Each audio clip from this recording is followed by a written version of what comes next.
Randy Pennytaw with MyTabletLife.com, bringing to you the review of the Acer Iconia Tab A500. This device is pretty brand new. It's only been out for a couple weeks now. It can be picked up at Best Buy for $450.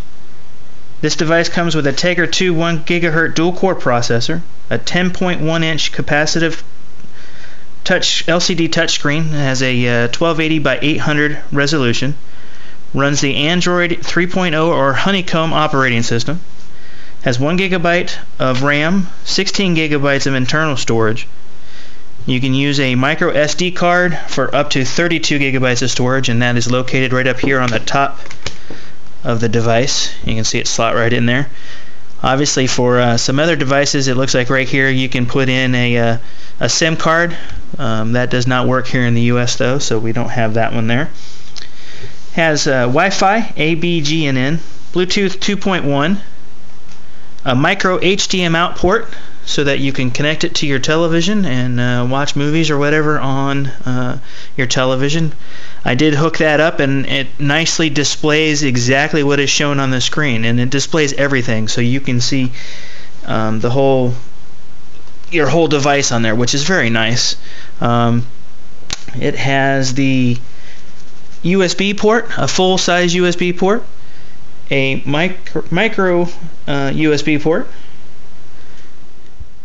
This is the power port right over here, right there where my thumb is at. Down here on the bottom we have a proprietary dock port. Acer has already created a dock for this, and you can find places to get it, although they're not easy to obtain right at the very moment, but I'm sure that'll change over the next week or so. You have the 3.5mm headphone jack here, the power button here. On top you have the volume rocker, and this is the auto rotation lock. If you don't want your device to rotate for whatever reason while you're doing something, maybe you're reading a book and you don't want it to rotate out of portrait mode, you can use this to lock that out. And then of course the micro SD card slot there. Forgot one thing real quick. That is the, not that you can see it very well mind you, but that is a front-facing camera. On the back it has a rear-facing camera with a flash. Speaker here and here, and then etched into the back is the word Acer. The backing on this is not plastic. It's a metal backing, which is kind of nice. It makes for a sturdier feel, although it probably makes it a bit heavy too. The device weighs quite a bit and can get tiring to hold after a little while. With the stereo speakers, Acer has nicely included the Dolby Sound Mobile to help make the sound of the device better, and it actually does sound pretty good. I like listening to music and watching movies and stuff, even without putting in the headphones. It sounds really good. The really good things about the hardware on this device, I think, despite the fact that this screen is not an IPS screen, which is all the rage, which is what the Apple iPad 2 has in it, this screen has excellent viewing angles. This has got to be some of the best viewing angles I have seen. And as you can see there, it's almost flat to the camera, and yet I can still see what's on the screen exactly as it's meant to be. It doesn't fade out, it doesn't cause any weird distortions or anything like that. The bad about the hardware, the device itself doesn't really have too many bad points in hardware. There's no flex. It doesn't feel like it's going to fall apart in my hands. I really like the feel of it. The metal back adds something to that, I think. The one bad on that is the fact that it's a bit heavy. I wish it wasn't quite so heavy, but what are you going to do? I mean, it does have the metal back. The real bad for me is an accessory part, which is the charger. This is the normal AC adapter charger. Obviously it just plugs in there, but the cord is only about 2 feet long, which doesn't give you any room whatsoever to move around or to be able to use the device while it's plugged in. Acer really messed up on that part. They should have done something more, and I'm not sure why they didn't. But for myself, I can actually get over the cord. It's just the way it is. It would be nice if it was much longer though. We're going to go ahead and move on into the software on this device. As I said just a minute ago, the Acer Iconia Tab does run Android 3.0. Hopefully it will be getting the 3.1 update here sometime soon, but that's not for sure. As you can see here, I've added some stuff to the screen. It does not come with Beautiful widget. Acer has included its own digital clock widget, which I prefer Beautiful widgets, so that's why I have it on here. This is the bookmark that comes on here. It's the bookmark widget that comes on here, which nicely scrolls through all of your bookmarks. That does a really good job. And they've included some icons on the bottom. This file manager is something that you can download free from the market, so I added that on there just to have a file manager. You have a ClearFi application button, shortcut. The ClearFi app is a media application sharing app, so you can share your pictures, your movies, and your music. It comes with an e-reader, a book reader on it. It comes with a Luma reader on there. You can use that one to read EPUBs and some others. The games and the multimedia that you see there, those are a Acer application that brings up a kind of like a shortcut page and a place to put specific things. So like if you have a bunch of games that you like to play, you can put those into this area and have it set up specifically for games and for nothing else. Here is an ebook reader portion of that, and then a social area for like your Twitter and stuff like that. And then this is a multimedia area, so for movies or anything like that. It's actually kind of nice. I don't know how many people will actually use that, but I do play with that there because it's a quick and easy way to get into your games and stuff that you've downloaded. Speaking of games, we'll go over here real quick. Acer has kindly included a couple of games for you. NFS Shift is a full game, or seems to be a full game. Let's Golf HD is a full game. Hero of Sparta is on here. However, it only plays through a portion of the first level, and then it asks you to buy the rest of the game. So it's only a portion of the program. The rest of this stuff I've added in here. You have the little plus button over here to add in programs or different shortcuts to any of the things that you want to add to the screen. Go back to the main screen here. That's what all three of these icons here, and then of course they've included a market icon for you to go straight to your market. Hit the apps button. Obviously this is honeycomb because the apps is in a different location, and it has the new taskbar for you. Here's the application drawer. Pretty much a standard looking application drawer. You can scroll back and forth. The icon, the outlines over here just suggest what the next application is in that particular row. And like you can see here, it changed over and only showed 2 different outlines because I only have 2 more rows of stuff here. Other items that Acer has included for you, along with the ClearFi, they have, and I'm going to say this wrong, I'm sure, an IUPO personal music.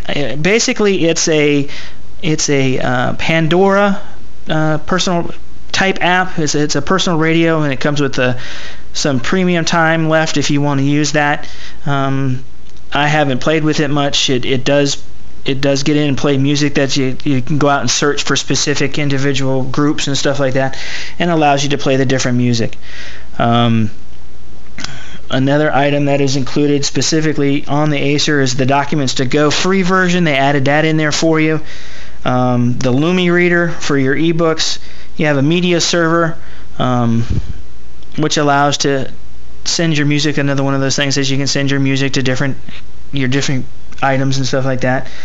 It has Music A, which is a app similar to Shazam or SoundHound. It will allow you to listen to music and different things, and that way you can figure out what the song is that's playing. Well, that's kind of a nice app to have. It has a Nemo player, the Nemo player, which is a multimedia player. It will show your pictures, it'll do music, and it'll do video, all in the same player. Right now I don't have any video or anything like that on here. I do have, see if it'll show my music or not. Yeah, there you go. It does show my music, and you can have your different sorting mechanisms there. Okay, kind of a nice little feature there, and nice to have it all integrated into one. They also have Photo Browser 3D, which is actually a really neat app. I actually really like it. You can pick from different photos, and it'll show them to you like in a photo album. And then if you have more pictures, you tap on both sides, and you can see the icon change colors right up here as I tapped. Oops. There we go. And then if there's another picture, let me go to an album that has several pictures. This is my wife and I. And when you know it, I'm starting to have problems. And it's probably me, not the device so much.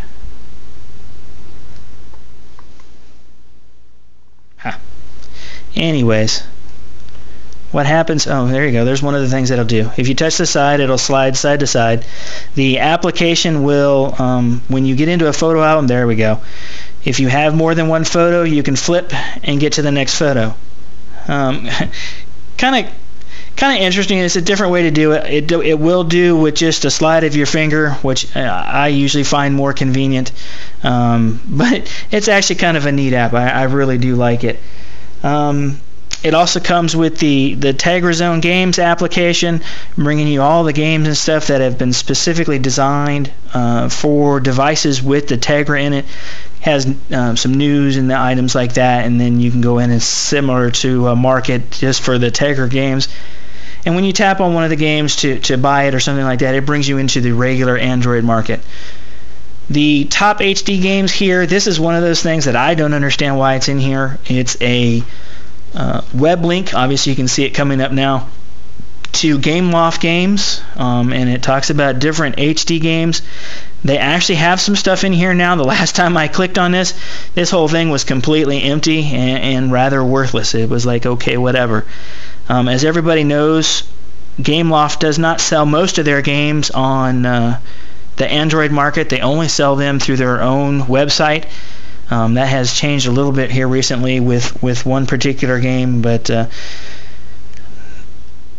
they're still difficult to get. You have a filter that you can use to just to select the apps that you've downloaded or that you use a lot, which is kind of nice. It helps you to distinguish from your apps and whatnot. The taskbar and stuff is different now. Everything's down here along in the bottom. It pops up like this. When you tap on the area to bring it up, it's all kind of nice. Gives you a chance to view the time and a little bit larger instead of just the small area. Gives you your Wi-Fi name, your battery, and then the settings button there, which will bring you up to some quick settings: airplane mode, Wi-Fi, the brightness, the screen brightness, stuff like that, notifications on or off, and then you can also go into settings. And obviously these are just the standard settings as that can be found in Honeycomb nowadays. We're not going to go into great detail about that right at the moment. The applications that come on here, some of them are enhancements. As I said, they're very nice additions to the device, and they make it really nice to use and have.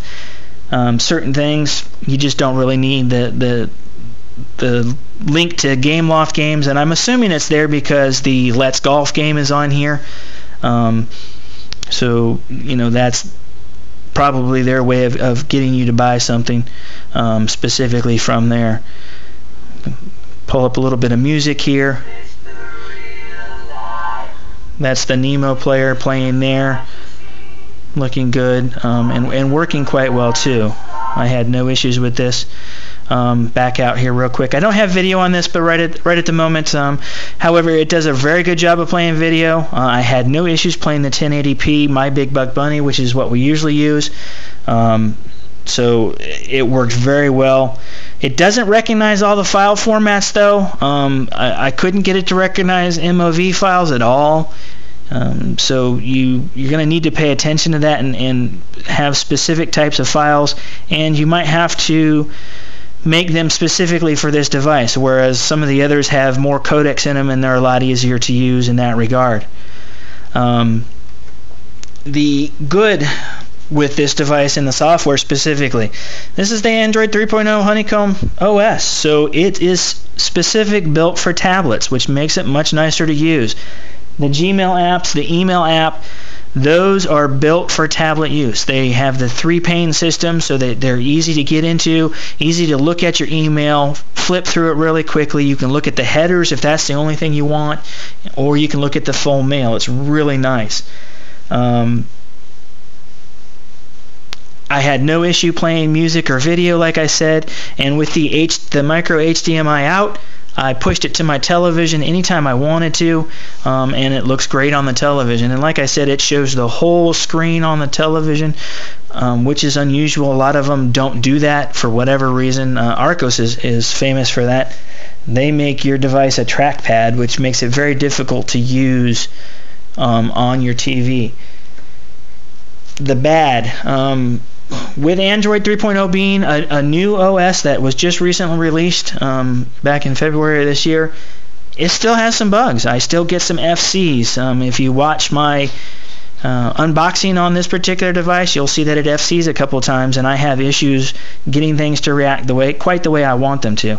I don't think that's a design flaw of the device. I think that's an issue with Android 3.0. Hopefully, Acer will get 3.1 out for this real soon. Now that that's been pushed out by Google. Obviously, right now, pretty much the only device that's getting it is the Motorola Zoom. And Asus, I believe, has said that they would be getting 3.1 very soon, but not an exact date. I haven't heard anything about Acer saying when or where they're going to get 3.1, but hopefully that'll be soon also. Another thing that I've noticed is if you put video or music or stuff on the SD card, for some reason, while the SD card works, which is great because that's something the Motorola Zoom does not have, at least not without rooting and doing some other stuff, you will find that it will take a little while for the device to recognize your files. I don't know if that is just the search protocol that it's going through, and it just takes a bit for it to find out where that stuff is at and why it's there or what it is or whatever, but it takes a lot longer than it should. I've also noticed that if I save things onto that card, it might take a while for them to show up. So it does have a couple of flaws. It's not the perfect device, that's for sure. However, I have to say, after my time playing with this device, for me, this device is a buy. It's nicely built, feels good to my hand, a little heavier than I like, but that's okay, I'll put up with that. Works great with accessories. I have a Bluetooth keyboard. This is the Motorola Zoom keyboard of all things, that it works perfectly on this device. So yeah, this is one device that I like and wouldn't mind keeping. We'll have to keep an eye out as they develop the software a little bit further, and hopefully that will take care of the bugs. As I said earlier in the video, this Acer Iconia Tab A500 is $450 and can be picked up from Best Buy. This is Randy Pennytile from MyTabletLife.com.